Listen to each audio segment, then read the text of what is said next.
अस्सलाम वालेकुम and a very warm welcome. आप देख रहे हैं आज पाकिस्तान, मैं हूं सिद्रा इकबाल। इस शोबे से यानी मीडिया से डायरेक्टली वाबस्तगी के अब 10-12 साल गुजर गए हैं और पीछे पलट कर इंसान जब इस अरसे को देखता है तो कई अहम वाक़यात का हम हिस्सा बने आपके तवस्सुत से टेलीविज़न स्क्रीन के थ्रू, और इन वाक़यात को कवर भी किया, इन पर एनालिसिस भी हुई, इन पर बात भी हुई। लेकिन कभी कभार इंसान ये सोचने पर मजबूर हो जाता है कि इतने अहम, कभी कभार बहुत दर्दनाक वाक़यात से हम गुजर कर जिस मंजिल पे आज पहुँचे हैं, क्या हमने इन चीज़ों से कुछ सीखा भी है?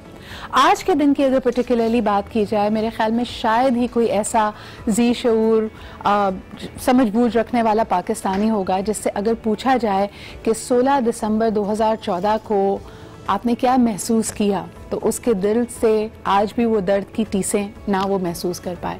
आप अपने फेसबुक पे अगर आप हैं तो हर एक की प्रोफाइल पिक्चर पे पीछे जाइए तो उस दिन वाकई एक स्याह दिन था हमारी तारीख का, और ये स्याही हम ना सिर्फ अपनी प्रोफाइल पिक्चर्स में महसूस कर सकते हैं बल्कि इसके साए आज भी हमारे दिल को घेरे हुए हैं। ज़रा माजी में जाते हैं, तकरीबन यही वक्त था कि कुछ बच्चे पेशावर में APS स्कूल गए लेकिन वो वापस नहीं लौटे। एक बहुत ही तकलीफ दे दहशतगर्दी का वाक़या जिसमें 100 से ज़्यादा बच्चे, वहाँ का स्टाफ, वहाँ की प्रिंसिपल इसमें शहीद हुए।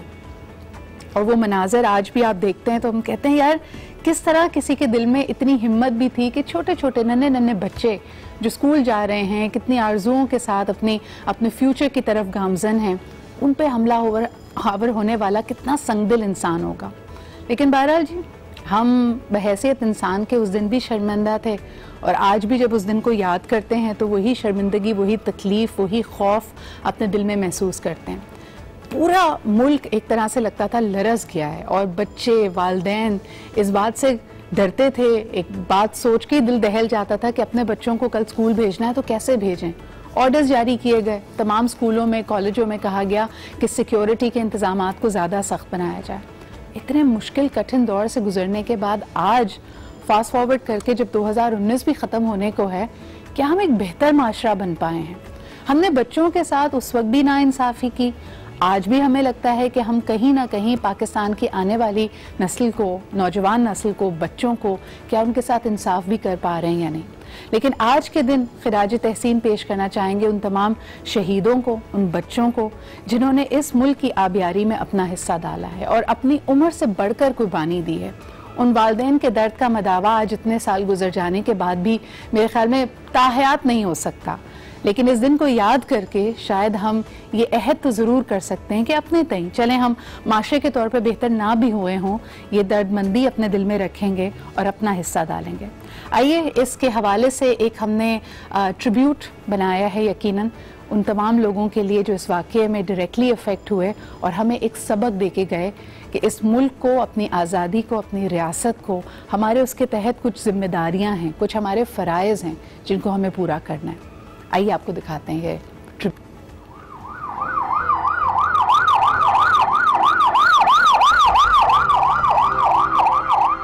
सोलह दिसंबर 2014 पाकिस्तान की तारीख का स्याह दिन, वो दिन जब मुल्क दुश्मनों ने मुल्क के मुस्तकबिल पर वार किया।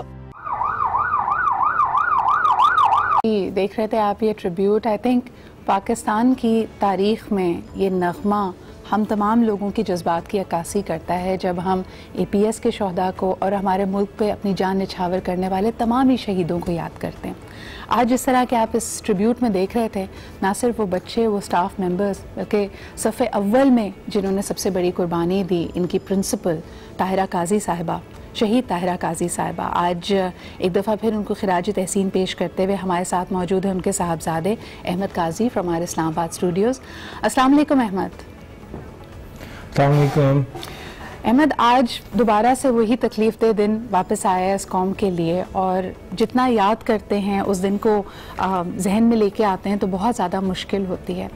लेकिन 5 years डाउन द लाइन, एक कहते हैं ना कि कोई भी ऐसा सानेहा हो, कोई भी ऐसा टर्निंग पॉइंट हो तो इंसान जब उस पर रिफ्लेक्ट करता है कुछ नई सीख उसको मिलती है। When you look back after 5 years, आपके जहन में सबसे बड़ा इस दिन का हमारे लिए क्या सबक है बहैसियत एक कौम के? देखें, 16 दिसंबर जो था वो एक पूरे मुल्क के लिए एक आई ओपनर था जी। ये सिर्फ वो दहशतगर्द नहीं थे, it had a lot of things connected. वो एक वो एक एज अ नेशनल लेवल पे हमारा एक फेलियर था।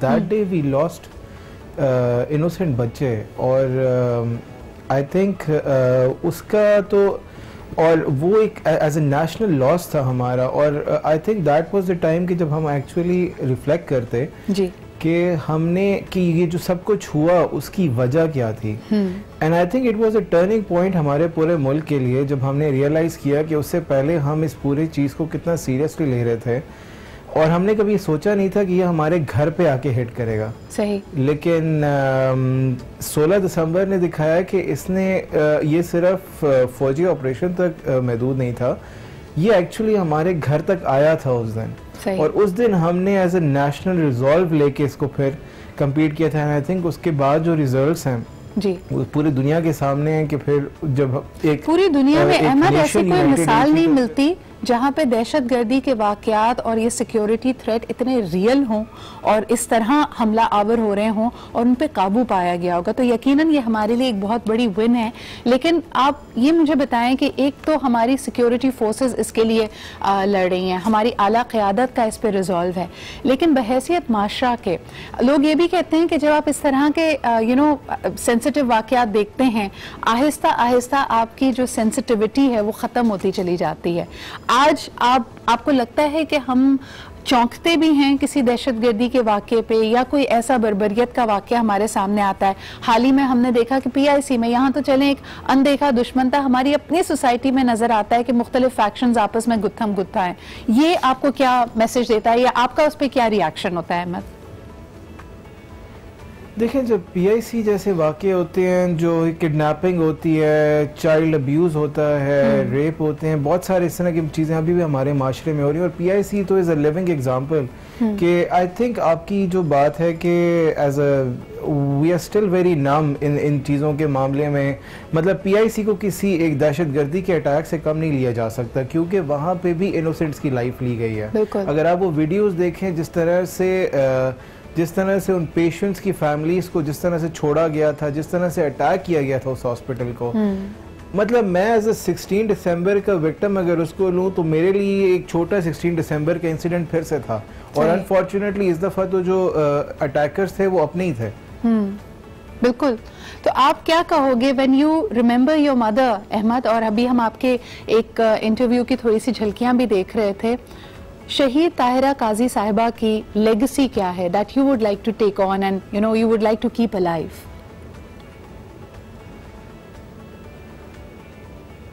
सारी अपॉर्चुनिटीज थी अपनी जान बचाने के लिए, but she choose to be a leader. और उन्होंने उन बच्चों को ज़्यादा प्रेफरेंस दी, उन्होंने हमसे ज़्यादा उनको ज़्यादा प्रेफरेंस दी। बल्कि मैं तो अक्सर औकात इंटरव्यूज़ में ये भी कहता रहा था कि मेरा एक स्पेशल चाइल्ड भाई है, उससे भी ज़्यादा उन्होंने प्रेफरेंस जो है उन छोटे बच्चों को दी, बिकॉज वो स्कूल को उस तरह से देख नहीं सकती थी। और since she was the leader so she wanted to stand out. और शायद यही वजह थी, यही वो स्ट्रेंथ थी, यही वो करेज थी जो कि जिन्होंने उनको वो एनर्जी दी कि शी कम्बैटेड द टेररिस्ट।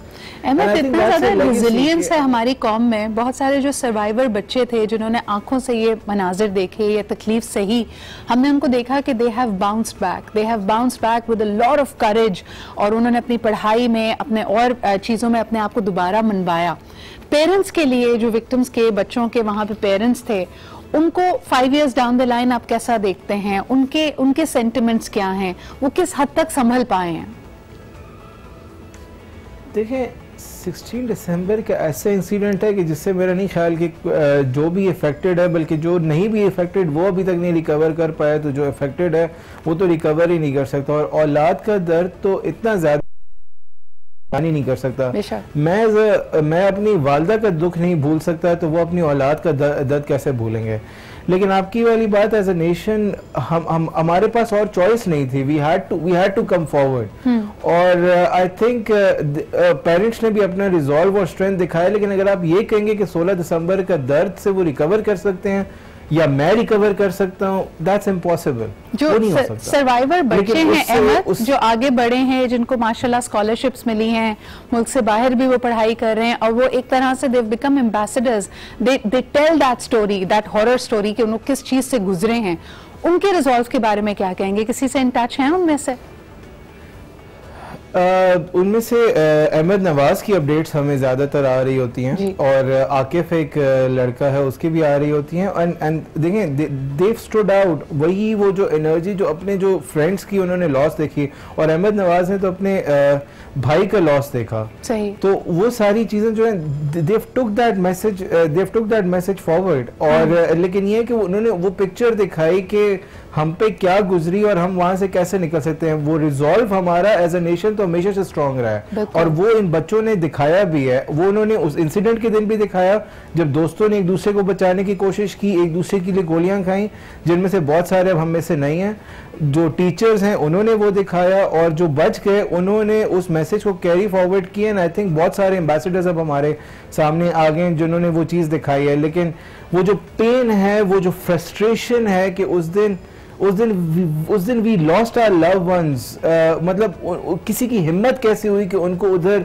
उन्होंने वो गोली मारी I think that would always remain there Ahmad ना सिर्फ आपके लिए तो एक बड़ा पर्सनल अटैचमेंट थी दिस वाज आल्सो ये अल्मा मेटर आपकी पढ़ाई भी एपीएस पेशावर से हुई थी आपको अगर मैं पर्सनल लेवल पे कहूँ कि now that you working as a professional as well आपके रिजॉल्व को आपकी थॉट प्रोसेस को किस तरह इफेक्ट किया नाउ आपके लिए अपना एम लाइफ का क्या है what is your purpose in life देखिए पहले मैंने अपने करियर डेवलपमेंट सेक्टर से स्टार्ट किया था लेकिन I was not really comfortable in it लेकिन जब से ये इंसिडेंट हुआ फिर उसके बाद मुझे डायरेक्ट एक्सपोजर फाटा के हालात का मिला क्योंकि मुझे वहाँ काम करने को मिला आई थिंक वहाँ जब मैंने हालात देखे फिर जो इस हालात देखे मेरा रिजॉल्व यही है कि जितनी लाइफ मेरी है it can be any day लेकिन जितनी मेरी लाइफ है at least I should contribute to it ताकि इस तरह के इंसिडेंट को फिर से अवॉइड किया जाए इस तरह की आइडियोलॉजीज को फिर से नर्चर करने से अवॉइड किया जाए and I think that's what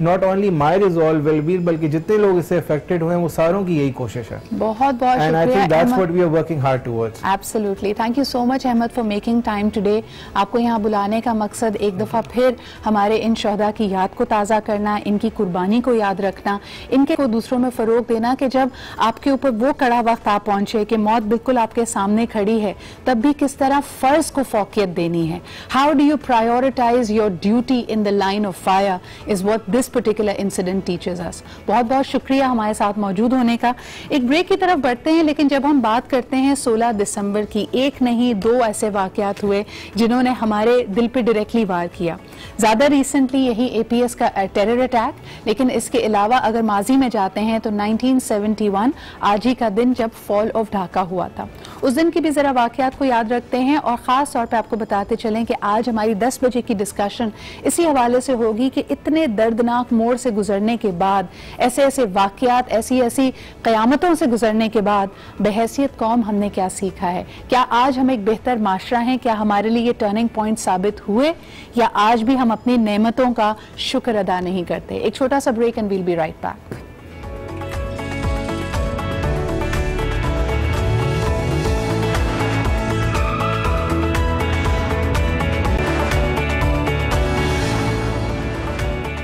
welcome back after the break आप देख रहे हैं आज पाकिस्तान किसी भी मुल्क से आपकी जो वाबस्तगी होती है सिर्फ आपके पासपोर्ट या आपके शनाख्ती कार्ड तक मुहित नहीं होती उससे जुड़ी हुई बहुत सारी यादें होती हैं आपकी पूरी हैसियत आपकी पूरी शख्सियत का वो हिस्सा होते हैं और अगर हम अपने मुल्क की तारीख की तरफ देखते हैं अगर पिछली 2 जनरेशन्स की तरफ ही देखा जाए पहले हमारे ग्रैंड पेरेंट्स की जनरेशन ने 1947 में इस मुल्क को तश्कील होते हुए देखा उसकी तकलीफ से ही जिसमें हमने देखा कि दंगे हुए लाखों लोगों ने अपनी जानों का नजराना पेश किया और उसके बहुत ही कलील अरसे के बाद हमने देखा कि ऐसे प्रॉब्लम्स एडमिनिस्ट्रेटिव प्रॉब्लम्स क्रिएट हुए कॉन्स्पिरेसीज क्रिएट की गई हमारे दुश्मन ने हम पे छुप पर वार किया कि हमारा मुल्क 2 टुकड़े हुआ ईस्ट पाकिस्तान को हमने लूज़ किया and we were again the first ones amongst the world to recognise them as a sovereign state इसी हवाले से तारीख के इस पहलू के हवाले से हमने एक रिपोर्ट तैयार की है सबसे पहले आपको वो दिखाते हैं लेट्स टेक अ लुक और इस सियाबाब के अलावा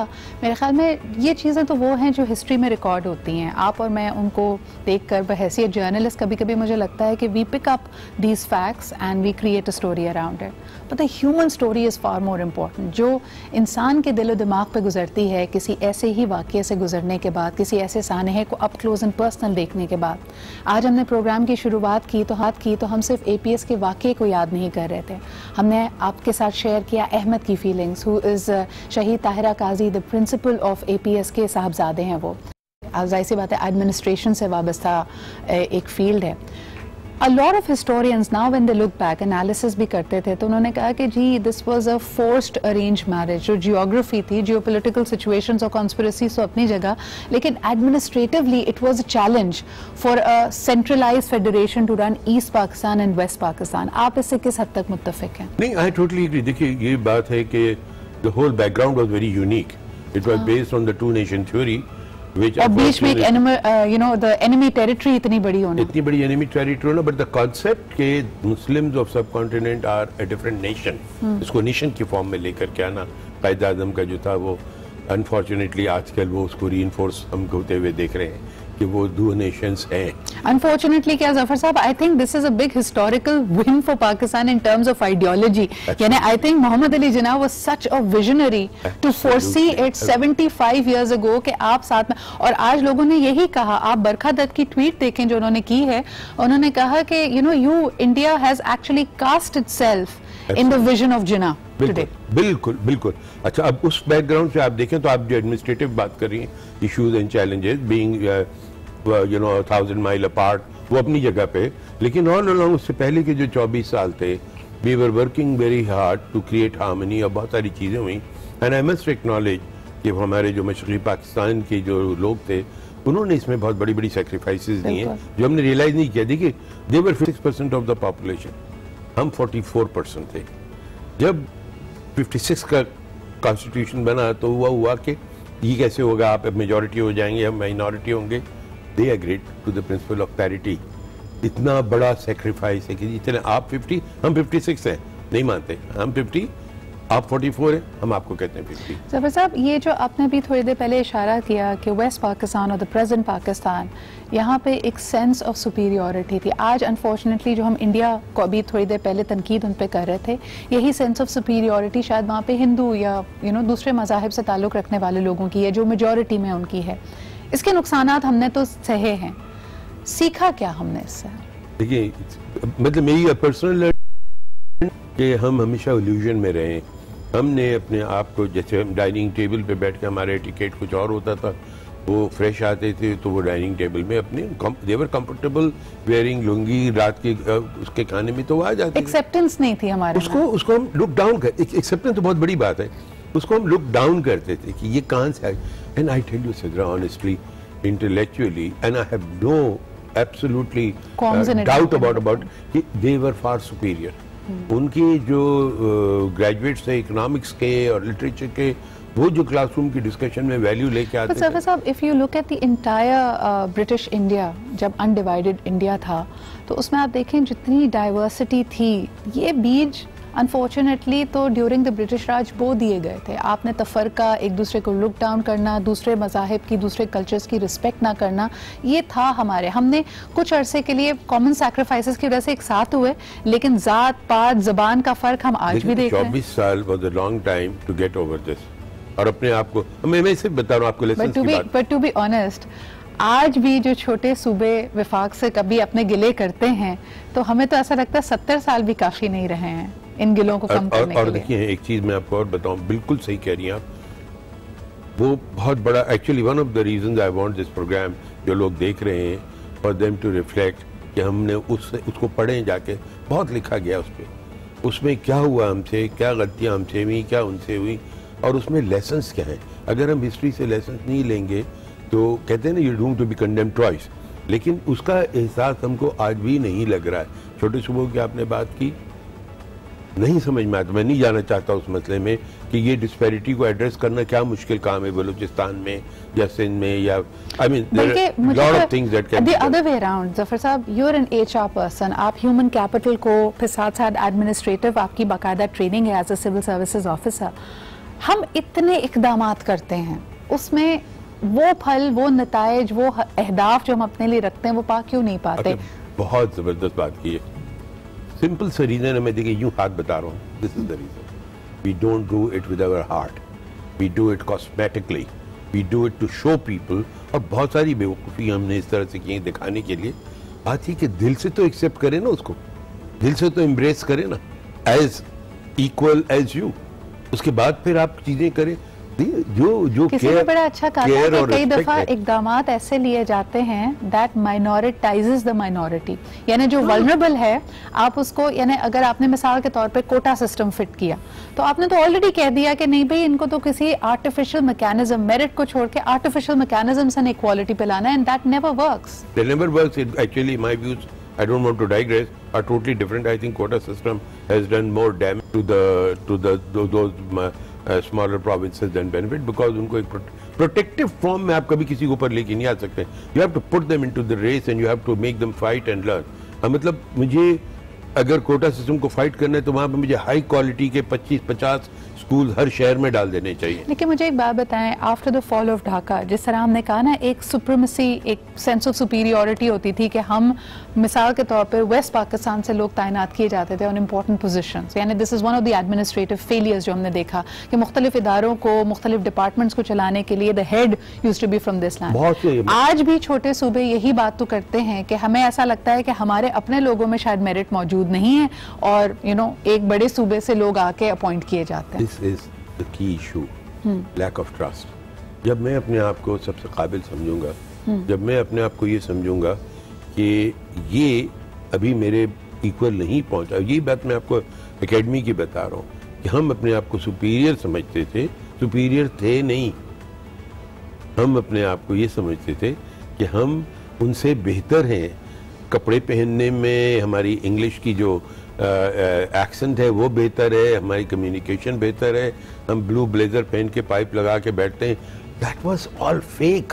पर ज़फ़र साहब, ये जब महरूमियों का, तकलीफ़ों का लावा फटता है तो क्या होता है? यानी फिर इंसान के पास कोई और रास्ता नहीं होता एक्सेप्ट इसके कि वो बंदूक उठा ले। मैंने ऑब्जर्व किया इसको, मतलब उसके पहले के सालों में भी it was not one day. Mujibur Rahman sahab ने जो भी चलाई, उनको बहुत तक़वियत मिली इस बात से कि ग्राउंड वाज राइप। कहीं भी जो महरूम, बिल्कुल अब बहुत सही बात करें, महरूमियों का एहसास जो है ना वो फर्टाइल कर देता है ग्राउंड किसी भी हेट्रेड को। और लावा वहीं से फटता है जहाँ पे जमीन कमजोर होती है, जहाँ क्रैक पड़ा हुआ होता है। बिल्कुल कराची का भी वही कहानी थी। महरूमियों के पढ़े लिखे लोग थे यहाँ, मिडिल क्लास एजुकेटेड, लेकिन एक ही पॉइंट पे एक्सप्लॉइट हुए हम कि साहब हमको आप लासानी उस पे, और हमको आप सर्विस में कोटा कराची। जब मैं सिलेक्ट हुआ था कराची का कोटा 2% था on East and waste Pakistan put together. तो कराची के लड़कों ने बाद में तो फ्रस्ट्रेट होकर बैठना छोड़ दिया ना इम्तिहान में। और आज भी यही हाल है। आज तो ये हाल है कि आप सिंध के दूसरे शहरों में भी देखें, जहाँ पे एक जमाने में समझा जाता था कि कराची से बाहर अगर आप सिंध के बाकी शहरों को देखेंगे वहाँ पे लोग सिविल सर्विसेज में जाना चाहते हैं। आज कॉल्स पे कॉल्स आती हैं, अखबारात में इश्तिहारात आते हैं, लोग उस इम्तिहान में ही बैठना नहीं चाहते। There is no, the government has lost its position to be a preferred employer. वो भी है। और एक चीज़ और बताओ, मैंने भी थोड़ा पहले आपसे कहा था कि हमारा तालीमी निज़ाम इन इलाकों का इतना अच्छा नहीं है, तो दे आर अफ्रेड के एक ट्रांसपेरेंट कंपटीशन में we will not make it. हमने उनको स्ट्रांग नहीं किया है, हमने उनके सर पे एक छत्ते लिए, कोई बात नहीं तुम्हारी तालीम खराब है, तुम इस कोटा से हो तो चले जाओगे। होना ये था कि हमको उनको स्ट्रांग करना था। आप देखिए जब किसी को लड़ाना चाहते हैं रिंग में, हैंडीकैप दे करके तो नहीं लड़ा सकते, it's an open fight. So anyway that is another aspect जिसपे बहुत ज्यादा I think we have to learn and see कि हम ये महरूमी कैसे खत्म करें। एक और ज़फ़र साहब के 70 से ज़्यादा साल हमें इंडिया से अलग हुए हुए हो गए, लाइक पाकिस्तान की तश्कील हुई।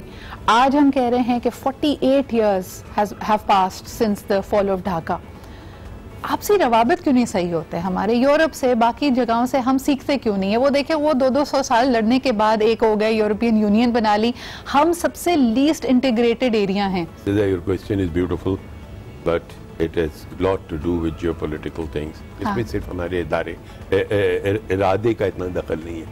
आप जो बात कह रही है ना कि जो बैरूनी कुव्वत है, मैं आपको बताऊं, जो रवाबित की आप बात करें, ग्राउंड इतना कुछ पेन से हम गुजरे हैं उस बैच में। जून में हमारे साथी गए, बहुत प्यारे दोस्त, जो शाम में बैठ के डिनर साथ करते थे, लॉन पे बैठ के गप्पे मारते थे, हमारे साथ घूमने जाते थे, फिल्म देखने जाते थे हम लोग, वो लोग गए और वापस नहीं आए। पता चला उन्होंने गन्स उठा लिए और मुक्ति बाहिनी ज्वाइन कर ली। ठीक है, नफरत इतनी ज़्यादा हो गई। उसके बावजूद 1998 में मैं जब अमेरिकन एक्सप्रेस में था तो रीजनल असाइनमेंट थी, तो बांग्लादेश मेरी रिस्पॉन्सिबिलिटी थी, तो मैं गया वहाँ 2-3 मरतबा। आप यकीन माने एयरपोर्ट पे मैं उतरा हूँ, मैंने सिर्फ ये पूछा कि यहाँ के कलेक्टर कौन है कस्टम्स का, उसने कहा नसीर।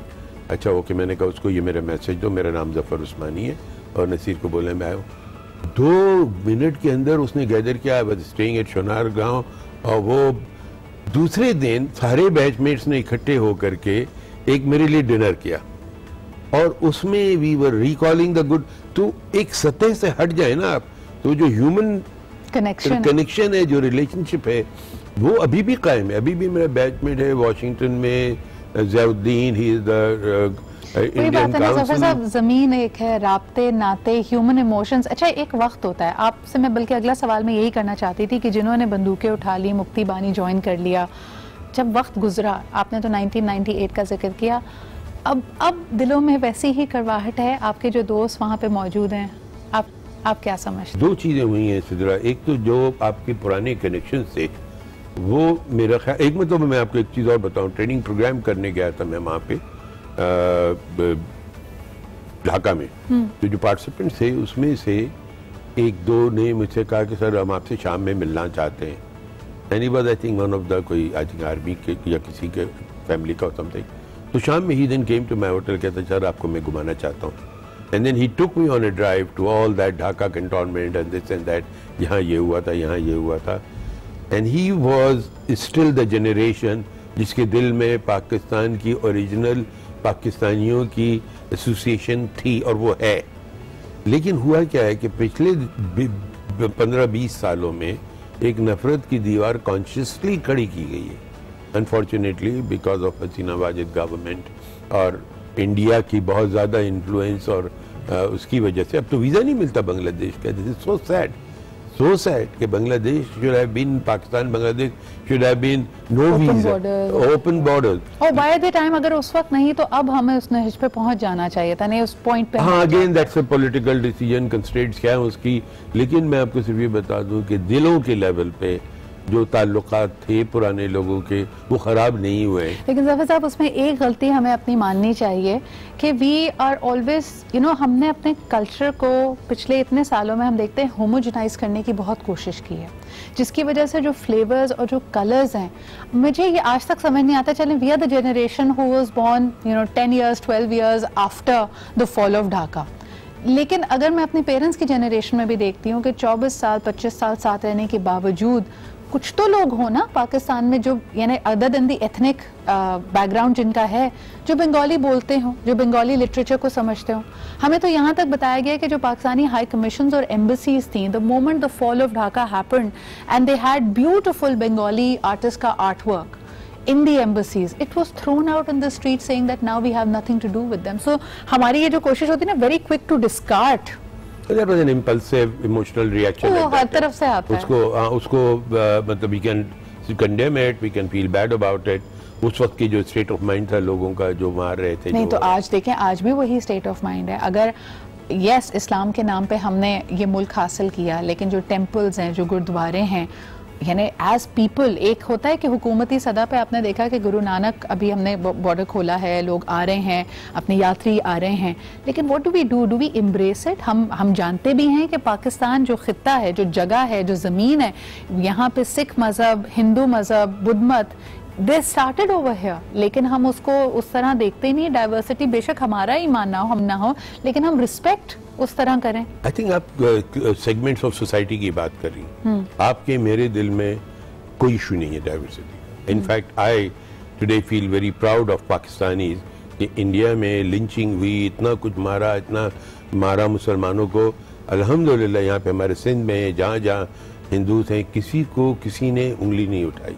एक इक्का दुक्का वाक़यात होते मुसलमान कर दिया, that's a different thing, but there is really a lot of respect and acceptance. मैं रोटरी में हूँ, आप भी रोटरी में हैं। I've got lot of friends. So sir, what do you think? एक तो ये हम fall of ढाका की बात करते हैं. My last question to you would be, What do you think as a nation हमारे लिए सबसे अहम और सबसे eye opening turning point कौन सा था? Like today we are talking about two. There was APS का terror attack in Peshawar and then there was of course fall of Dhaka. लेकिन आप अगर पाकिस्तान की 70+ years की existence को देखते हैं, most important turning point for you. देखिए हिस्ट्री की बात नहीं करूँगा मैं आपको पोटेंशियल की बात करूँगा फ्यूचर की, and that's a positive side of it. कि अल्हम्दुलिल्लाह टुडे जो भी हमारी जो पॉलिटिकल एग्जिस्टेंस है, and with the CPAC there is a great opportunity with the infrastructure development of integrating better and better with the less developed provinces and all.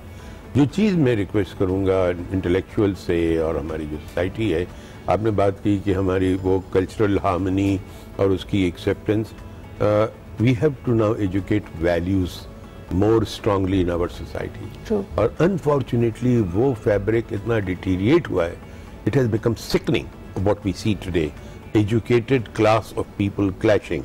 The way जो role models है society की दुनिया में, जिनको देख के younger generation सीखती है, this is how you become a gentleman, so this is a doctor, this is a lawyer, and you know उसका conduct, उसका behavior, वो unfortunately तकरीबन हमने erode कर दिया है by using the feudal culture there. No, but Zafar साहब again, I feel that is an essence of human spirit anyways.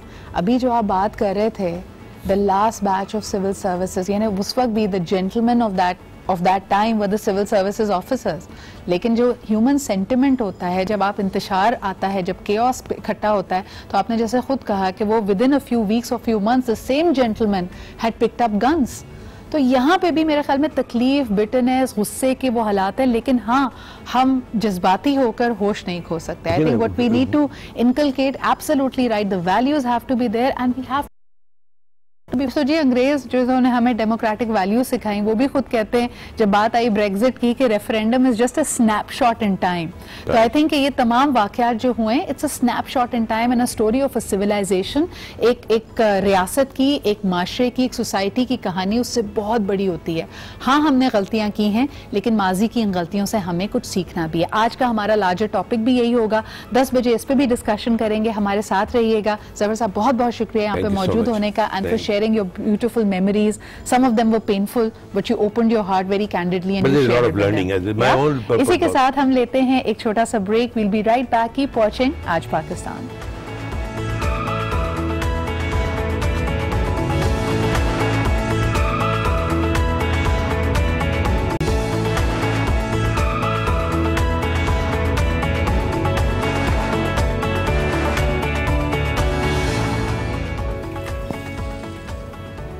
And welcome back after the break. आप देख रहे हैं आज पाकिस्तान। आज हमने सोचा कि 2 तारीखी वाक़यात के हवाले से ह्यूमन स्टोरीज तो हमने आपसे शेयर की, यानी APS का वाक़या, फॉल ऑफ ढाका, लेकिन सबसे ज़्यादा अहम पहलू अगर मैं इन दोनों की कड़ियों को जोड़ के आगे बढ़ती हूँ, वो ये कि हमने इन चीज़ों से सीखा क्या। हम हमेशा एक किसी भी सानहे को अपने लिए, अपनी ज़िंदगी के लिए भी और अपनी कौम की ज़िंदगी के लिए भी हम कहते हैं कि ये टर्निंग पॉइंट होता है, लेकिन इस टर्निंग पॉइंट से हमारे सामने क्या चीज़ें आके, यानी do we learn from it, do we not learn from it, is the key question. आज हम आपकी टेलीफोन कॉल्स भी लेंगे और ये नहीं कि सिर्फ और सिर्फ इन हिस्टोरिक वाक़यात से हम ये बात करें कि लार्जर इशू क्या है।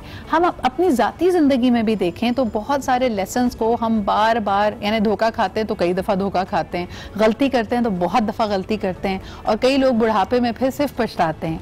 अपनी गलतियों से हम सीखते क्यों नहीं हैं? That's the bigger question today. इस पे बात करने के लिए हमारे साथ मौजूद हैं नाहिद आपा, नाहिद अंसारी साहिबा हमारे साथ मौजूद हैं, एंड ऑफ कोर्स हमारे साथ हैं साजिद अहमद भाई, जो कि जिनका ताल्लुक MQM से भी है, पॉलिटिकल बहुत सारे मेरे शोज़ में आते थे। आज हम यही बात कर रहे थे कि बड़े अरसे बाद इनसे भी मुलाकात हो रही है। बहुत बहुत शुक्रिया आप लोगों के यहाँ मौजूद होने का। नाहिद आपा, आप क्या कहेंगी, क्या हम अपनी गलतियों से कुछ सीखते हैं?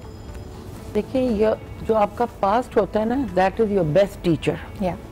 ठीक है, और जो तजर्बे होते हैं उसका कोई नेमुल बदल नहीं है, और ये किसी बुक्स में भी नहीं लिखा हुआ।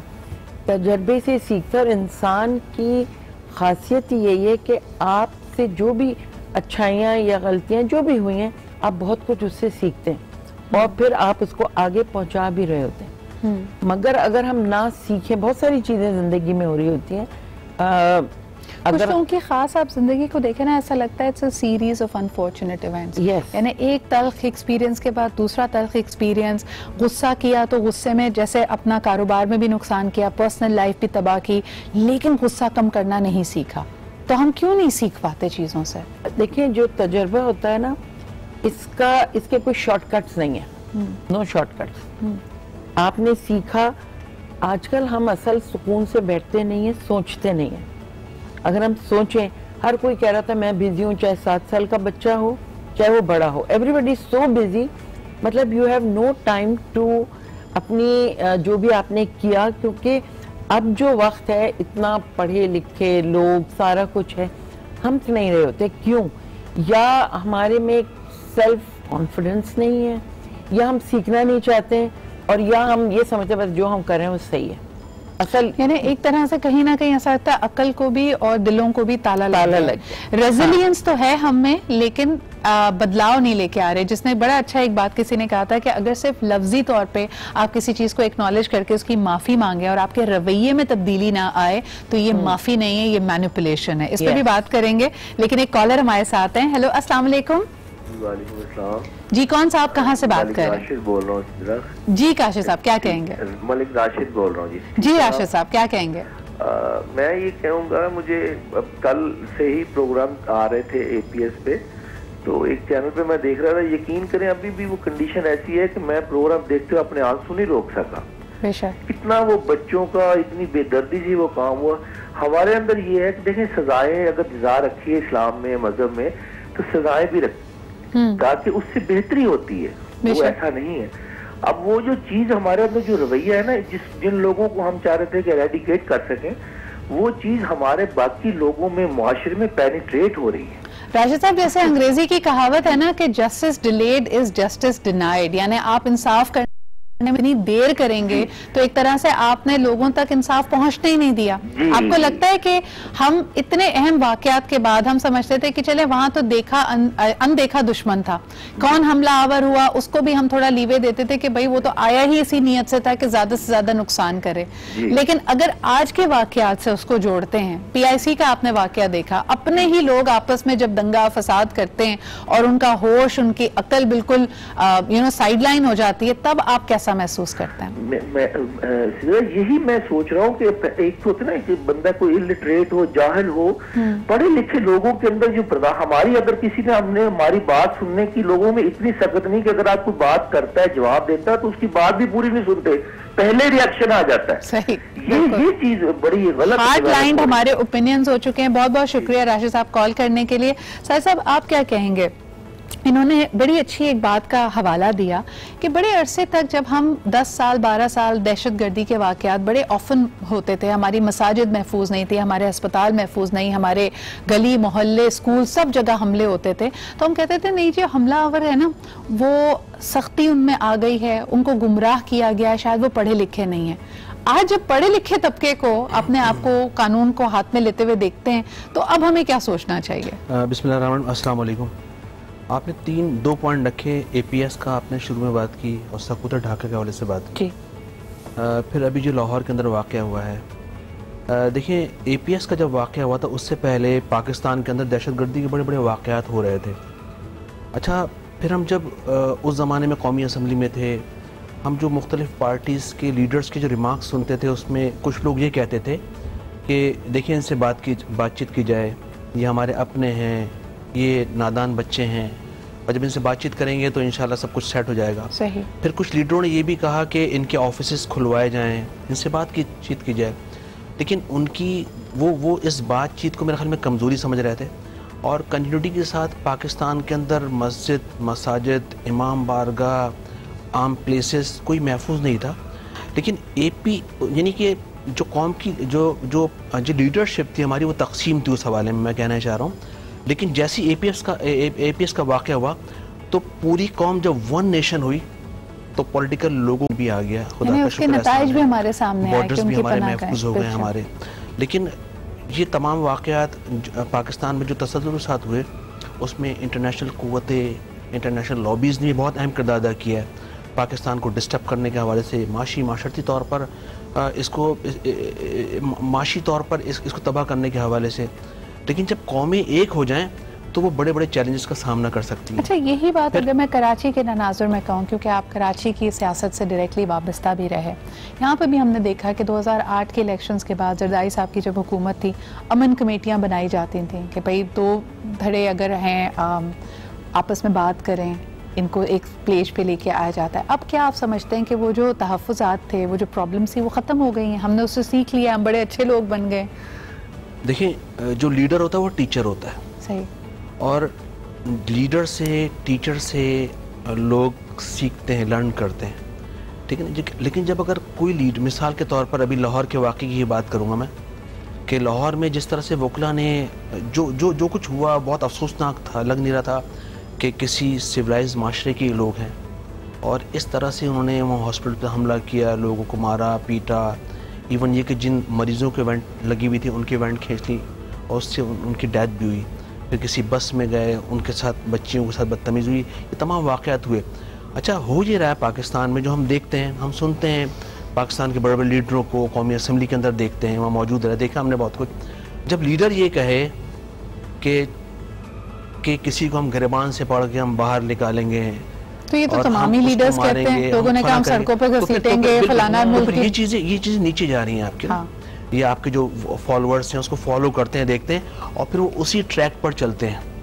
जब वो उस ट्रैक पर चलते हैं तो माशरा अनबैलेंस हो जाता है, और जो कि हमें दिख रहा है इस वक्त। देखिए, मुझे एक बात बताएं कि ये जब चीज़ें लार्जर स्केल पे हो रही हैं, पूरे पाकिस्तान में हो रही हैं, तो शायद हमें नज़र आ रही हैं, लेकिन जो कराची का रहने वाला है वो तो कह सकता है कि पिछले 30-40 साल से हम यही देख रहे हैं।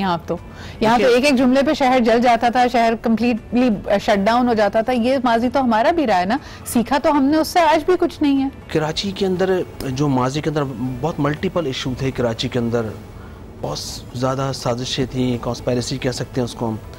अच्छा, जहाँ कराची में कराची के लोग, मिसाल के तौर पर अगर हम आपने कराची का एक रुख दिखाया कि जो तशद्दुद हुआ, जो यहाँ पर मारधाड़ हुई, उस हवाले से मेरे ख्याल में आप स्ट्राइक्स हुई, जो उस हवाले से बात करें, लेकिन कराची का दूसरा रुख भी ये है कि कराची पूरे पाकिस्तान को 70% रेवेन्यू देता है, कराची सिंध को 95% रेवेन्यू देता है, कराची से 70% रेवेन्यू लेने के बाद वफाक उसको 2% देता है।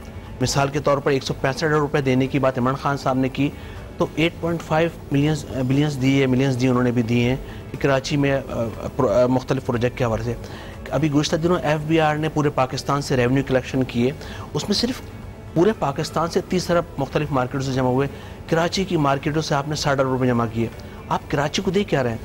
जिस शहर का मेयर लावारिस हो, जिस शहर का मेयर पावरलेस हो, जिसके हाथ पाँव बांध दिए गए हों, जब आप वहाँ रोजगार नहीं देंगे, आप वहाँ पर उनको बात तो यही हो रही है ना, यही गुफ्तगू यूज कर सकता हम है। पिछले 70 साल से सुन रहे हैं। हमारा आज का टॉपिक ये है कि इन मसाइल का हल तलाश करने की भी बहुत कोशिशें हुई, बहुत अमन कमेटीज बनी, बहुत सारे गोल मेज कॉन्फ्रेंसेस हुई, कभी इस्लामाबाद में, कभी कराची में।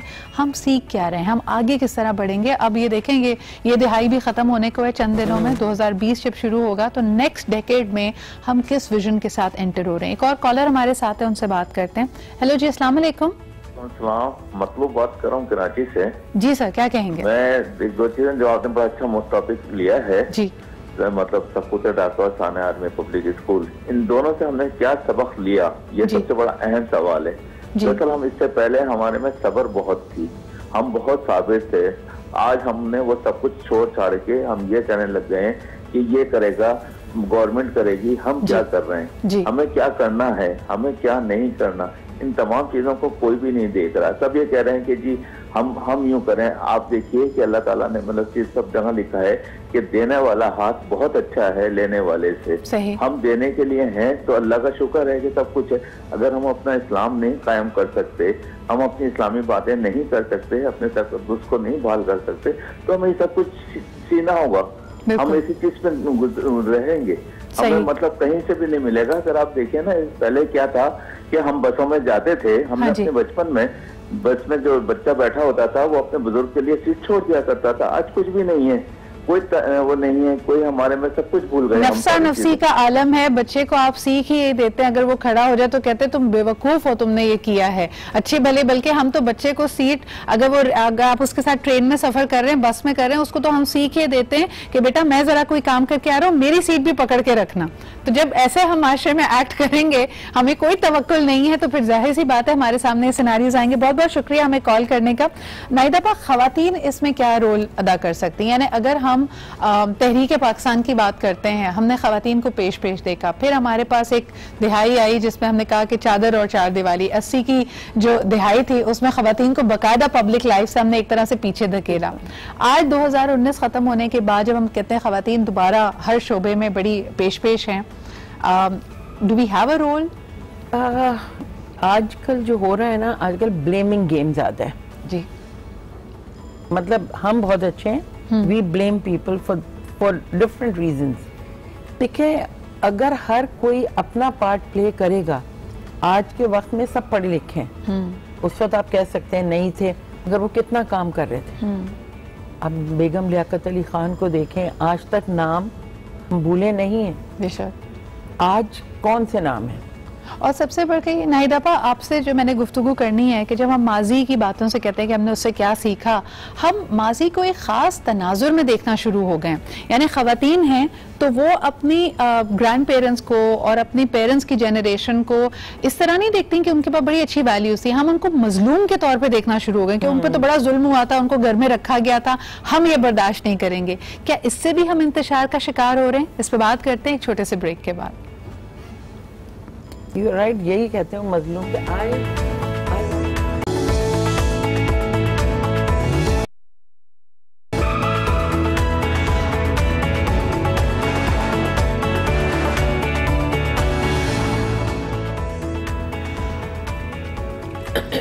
बड़ी इंटरेस्टिंग बात यह है जनाब कि कहा जाता है कि जो हाइंडसाइट होती है, जब आप माजी को पलट कर देखते हैं तब आपका विजन 20/20 हो जाता है। उस वक्त बहुत सारे लोग तज्जिया करने आ जाते हैं, ऐसे नहीं ऐसे करना चाहिए था। और एक जो बड़ी एनालिसिस की कंक्लूजन निकल रही है वो ये कि हमारा आज जो भी शख्स चीज़ों को एनालाइज करने बैठता है अपने टूल्स के साथ, अपने गैजेट्स के साथ, वो पिछली जनरेशन्स को नाकुसुल अक्ल समझता है। इसमें आप ख़वातीन की बात भी कर लें, उनको लगता है कि हमारी वालदाओं के साथ, हमारी नानी हमारी दादी के साथ बड़ा जुल्म हुआ, उनकी तो सुनी नहीं जाती थी। अगर आप इंडस्ट्रियल उसमें आ जाएं, जोन में आ जाएं, तो जो सरमायादार लोग हैं, जो कारोबारी लोग हैं, उनके भी यंगस्टर्स ये कहते हैं कि अपने पेरेंट्स की, अपने ग्रैंडफादर्स की विजन को नहीं समझते, कहते हैं उन्होंने तो बड़ा बेवकूफ़ी से बिजनेस चलाया, अब मैं इसको सही तरह से चलाऊंगा। तो ये भी हमारे ना सीखने की एक बड़ी वजह है कि जो जनरेशनल विजडम थी उसको हम लूज करते जा रहे हैं। नाहिदा आपा, ये मजलूमियत का आंसर कहाँ से आया? नहीं, कहीं से नहीं। मुझे जो अपना बचपना याद है, मुझे लगता है उस वक्त सबसे स्ट्रॉन्ग लेडीज थी। हाँ, माई दादी, माई नानी को तो खैर मैंने नहीं देखा, मतलब वो लोग इतनी स्ट्रॉन्ग थी, घर को चलाना, मेहमान नवाजी, आपके लोग आ रहे हैं। आज आपके घर अगर कोई मेहमान आते हैं, अव्वल तो आपको चाहिए नहीं वो मेहमान। मैं एक बात बता रही हूँ, और या इन्होंने पहले क्यों नहीं बताया, उनके यहाँ तो ना उस वक्त फोन ये सब, आपको तो बहुत शॉर्टकट। आज एक यंगस्टर नौजवान लड़की को अगर उसकी नानी या उसकी वालदा टोकती हैं कि तुम्हारा रवैया तल्ख है, तुम इन चीज़ों को ऐसे संभाल के चलो, तो वो डिस्कार्ड करती है उस विजडम को, कहती है कि नहीं ये आप बड़ी माजी की पुरानी बातें करिए, अब ऐसा नहीं होता। ऐसा नहीं होता, अब ऐसा भी होता है, ये मैंने खुद देखा, आई वॉज देयर, कि शादियों में हमारे यहाँ बड़े बहुत ज़रूरी थे। और मुझे याद है कि वो दुआएं दे, आज हम लैक कर रहे हैं दुआएं, हमें दुआएं कहाँ मिल रही हैं? आज कोई बड़ा बन भी नहीं रहा, एवरीबडी इज यंग, ठीक है। शादियों में बड़े आते थे बहुत पहले से, दादियाँ सब बड़ी फुप्पियाँ, हमारे लिए दादी की बहनें भी बहुत इम्पोर्टेंस रखती थी, आज दादी की भी इम्पोर्टेंस नहीं है बेचारी। ऐसे ही है। तो शादियों में उनको नहीं बुलाना, उनको आप में बुला लें, क्योंकि वो हमारे बाल सेट होते हैं, वो दुआएं देती हैं, तो वो सब थिंग्स सो स्टूपिड शालो। देखिए, और ये कहाँ से आ रहा है, ये अगर मैं अपने बच्चों को नहीं सिखाऊंगी, और सिखाने से ये नहीं होता, ये बुक्स में नहीं है, आपको करना है। हमने अपने माँ बाप को करते हुए देखा, कहते हैं ना, don't be worried if the children are not listening to you, be worried, they are watching you. हाँ, फिर ये अहम बात है। नाहिदा आपा, इसी को आगे लेके जाते हैं। वैसे हम कहते हैं कि कुछ लोग सीखते नहीं अपनी गलतियों से, एक तबका जो सबसे पहले अपनी गलती मान भी लेता है, बल्कि बड़ी से बड़ी बात हो जाती है तो उसको कहते हैं जी माफ कर दीजिए, कोई बात नहीं, छोटी सी तो गलती है, इसको दरगुजर कर दें। ये है तबका सियासतदानों का। साजिद भाई, ये पहले मान लेते हैं अपनी गलती, बल्कि बड़ी से बड़ी गलती को बहुत माइनर मिस्टेक बनाकर पेश करते हैं। इनका क्या किया जाए? इन्होंने कुछ माजी से सीखा है? मेरे ख्याल में सीखना चाहिए, और अगर नहीं सीखा तो फिर माजी रिपीट भी होता है। हाँ। फिर लॉस, फिर लॉस, फिर लॉस और फिर लॉस। अच्छा, जिस माशरे के अंदर इंसाफ नहीं होता वो माशरा यकीनन अनबैलेंस होता है। माशरे अगर मिसाल के तौर पर किसी घर के अंदर इंसाफ नहीं कर रहे, किसी डिपार्टमेंट, किसी इदारे के अंदर, किसी पार्टी, किसी तंजीम में भी इंसाफ नहीं होगा, तो वो लोग, वो तंजीमें, वो ऑर्गेनाइजेशंस, वो घर, वो कभी भी कामयाब नहीं हो सकते, वो इंतशार का शिकार हो जाते हैं। अच्छा, बिल्कुल, जो माशरा इंतशार का शिकार होता है, जहाँ इंतशार बहुत ज़्यादा होता है, तो वहाँ पर पलने वाली नस्लें, बढ़ने वाली नस्लें। लेकिन साहिब भाई, मुझे बताया ना, ये तमाम जो हमारी मेजर पॉलिटिकल फोर्सेस थी, पाकिस्तान पीपल्स पार्टी, PMLN और अब PTI, सबको टर्म्स तो मिल गए। उन्होंने अपने 5 साल की मुद्दत पूरी की, PMLN ने पूरी की, अब PTI की बारी है। कुछ तब्दीली, कुछ सीखना सिखाना, कुछ एडमिनिस्ट्रेटिव एक एटीट्यूड में, लीडरशिप क्वालिटी में आपने कोई फ़र्क देखा? मैंने तो बिल्कुल नहीं देखा। वो इसलिए कि मिसाल के तौर पर पाकिस्तान पीपल्स पार्टी 3 मरतबा पाकिस्तान के अंदर 3 से 4 मरतबा पाकिस्तान में हुकूमत करके गई हैं। मुस्लिम लीग नून 3rd टाइम अभी वफाक में रहे वो, और अपनी पिछले 5 साल उन्होंने मुकम्मल भी किए पूरे। उसके बाद अब हम देख रहे हैं इमरान खान साहब PTI इस वक्त गवर्नमेंट के अंदर है, हुकूमत कर रही है। लेकिन मैं ये समझता हूँ कि जो पॉलिटिक्स होती है, जो सियासत होती है, वो अगर ये समझ के की जाए कि हम पॉलिटिक्स कर रहे हैं और ये जन्नत में जाने का सबब हमारे बनेगा, वो इसलिए कि हम खिदमत करेंगे लोगों की, हम उनको जो उनसे वादे कर रहे हैं वो उनको देंगे। मिसाल के तौर पर अभी बरतानिया के अंदर इलेक्शन लेकिन आप तो इसको प्रैक्टिकली जानते हैं ना, आप क्या समझते हैं कि नियत हर एक की माशाल्लाह यही होती है, यही वादा करके आते हैं, फिर कुछ ज़मीनी हकायक हैं जो उनको ये करने नहीं देते, या खुद ही ये अपने हदफ से हट जाते हैं? मेरे ख्याल में अगर इंसान की सिंसियरिटी के साथ, मुखलिसी के साथ, ईमानदारी के साथ कोई बात करे तो वो उस पर इम्प्लीमेंट भी कर सकता है। लेकिन जब अल्फाज के अंदर खुलूस ना हो और नीयत साफ़ ना हो, तो आप कितने ही वादे कर लें, बड़ी बड़ी बातें कर लें, दावे कर लें, यकीनन उस पर आप इम्प्लीमेंट नहीं कर सकते। चलें, हम ज़्यादा सियासी गुफ्तगू से इज्तनाब करते हैं क्योंकि बाकी पॉलिटिकल पार्टीज यहाँ पे मौजूद नहीं है अपना मौक़िफ़ बयान करने के लिए, और अगर आप पे सिर्फ बात की जाए तो भी गलत हो जाएगा क्योंकि सिंगल आउट करके बात होगी। एक कॉलर हमारे साथ है, उनसे बात करते हैं। हेलो, अस्सलाम वालेकुम। अस्सलाम सलाम, शेखावत रावलपिंडी से बात कर रहा हूँ। क्या कहना चाहेंगे?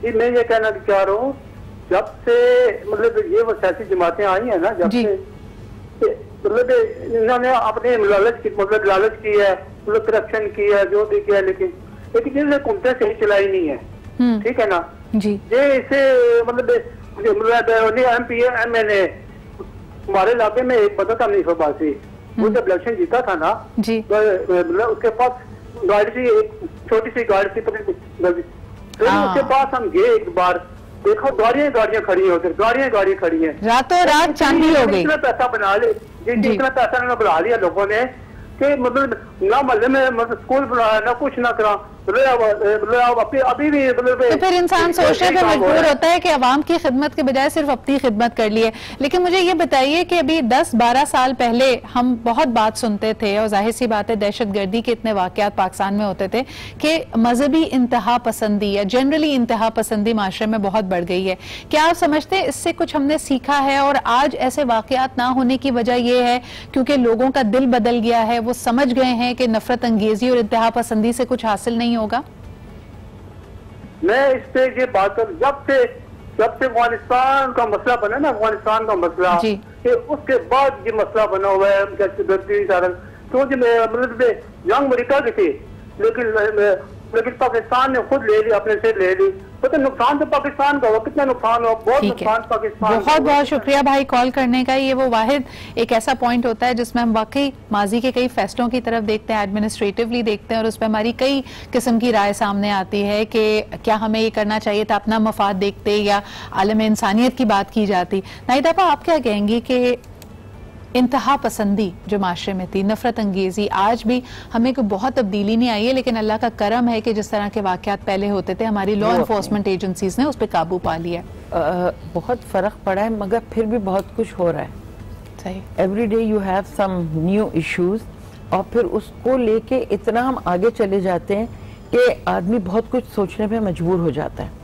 अब आप घरों से ही ले लें, आप ये देखें, जब से अभी ये मैं टॉपिक आप ही के उस पर देख रही थी, चाय वालों के ऊपर देख रही थी या कहीं और देख रही थी, I don't know,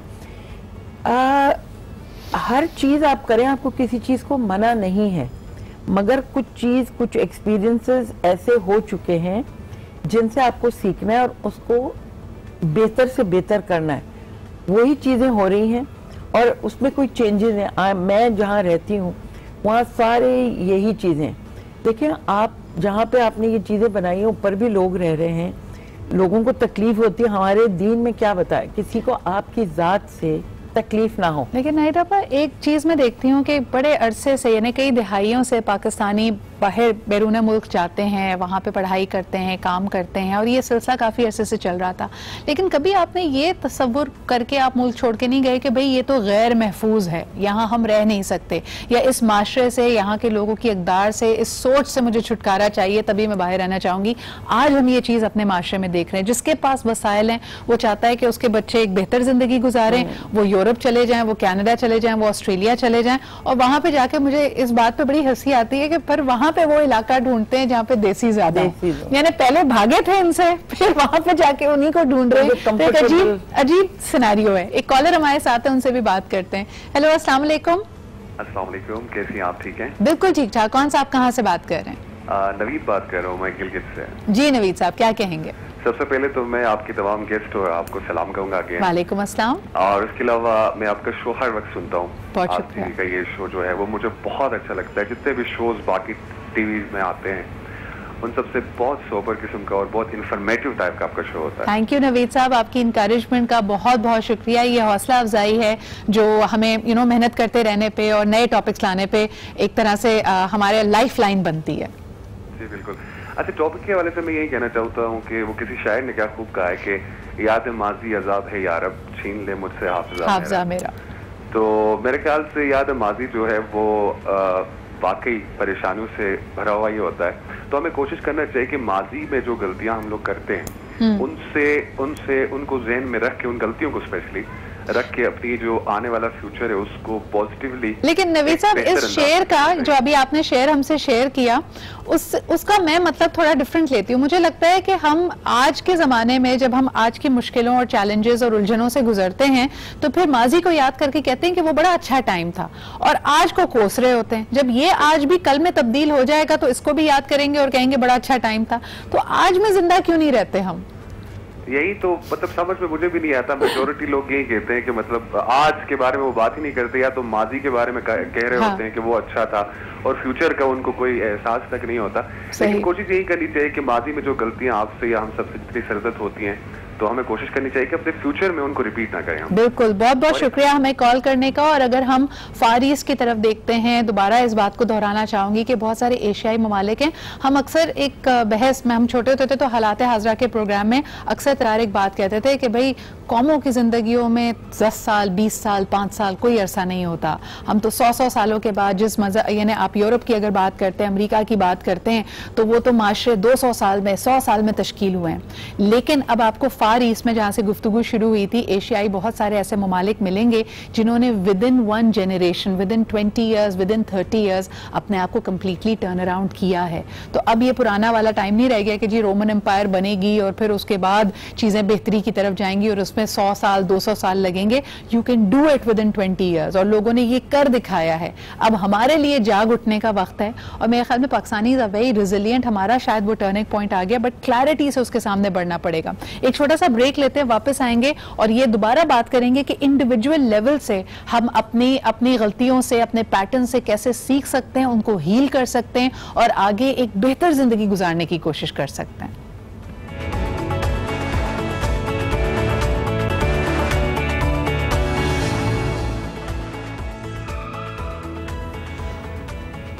welcome back और आप देख रहे हैं आज पाकिस्तान। अभी हम ब्रेक पे बड़ी ज़बरदस्त बातें कर रहे थे। नाहिद आपा अपने लेवल पे मेंटोरिंग क्लासेस करती हैं, मैंने भी अभी हाल ही में एक मास्टर क्लास की।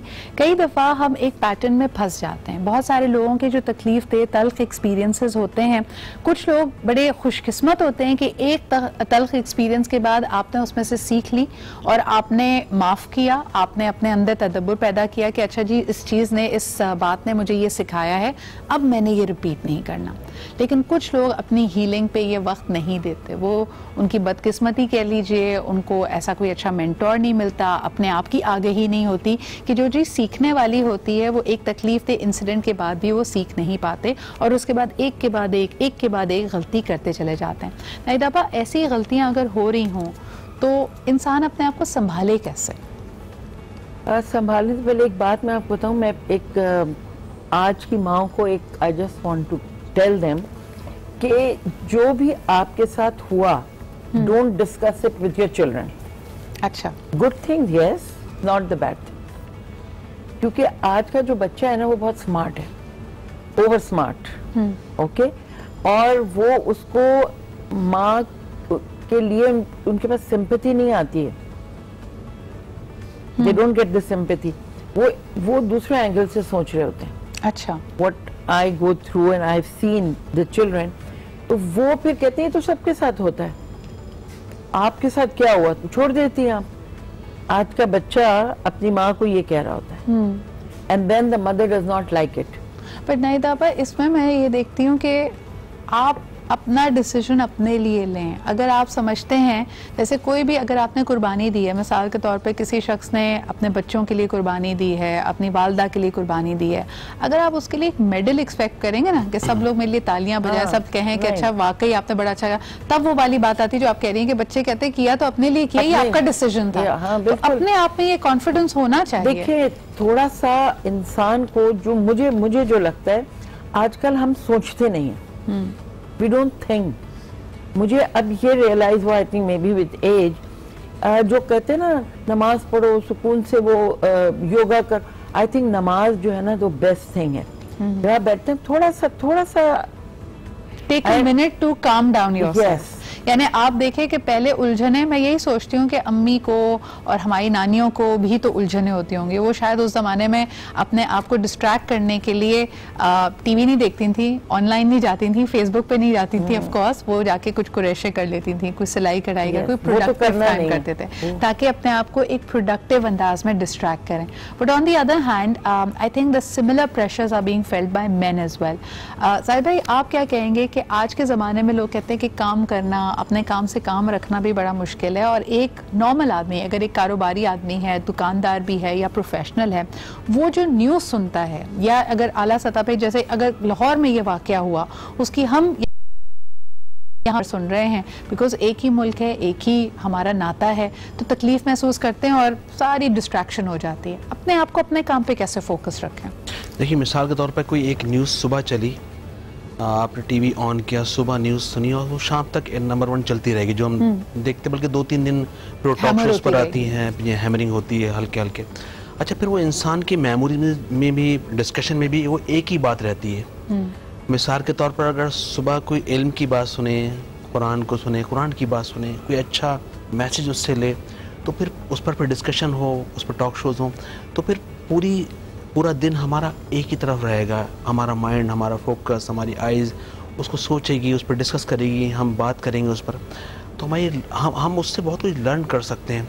लेकिन जब स्टार्ट ही में निगेटिविटी की तरफ चले हैं आप, तो फिर जब स्टार्ट निगेटिविटी से होगा तो उसका एंड भी अगर मैं आपसे पर्सनली पूछूं, वेस्ट में एक बड़ा इस बारे में एक ट्रेडिशन भी है कि लोग अपनी गलती भी तस्लीम करते हैं, अपने आप को फरिश्ता जाहिर नहीं करते, और ये भी कहते हैं कि इस तल्ख एक्सपीरियंस से, इस फेलियर से हमने ये सीखा।